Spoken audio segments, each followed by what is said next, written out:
হস্তিনাপুরের রাজা বিচিত্রবীর্য যখন নিঃসন্তান অবস্থায় এই দুনিয়া ছেড়ে চলে যান, তখন কুরুবংশকে এগিয়ে নিয়ে যাওয়ার দায়িত্ব রাজমাতা সত্যবতীর ওপর এসে পড়ে।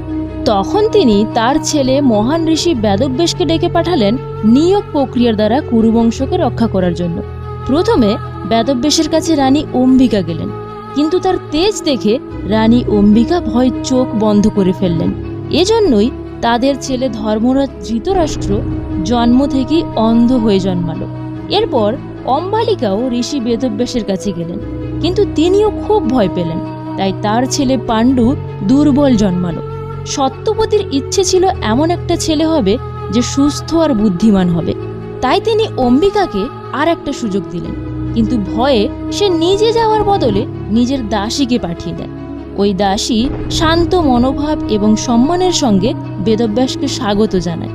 দাসীর এই বিনয়ী স্বভাব দেখে ঋষি বেদব্যাস এত খুশি হন যে তাকে এমন এক ছেলে হওয়ার আশীর্বাদ দেন যিনি ধর্ম আর জ্ঞানের প্রতীক হবেন। এভাবেই দাসীর গর্ভ থেকে বিদুরের জন্ম হয়।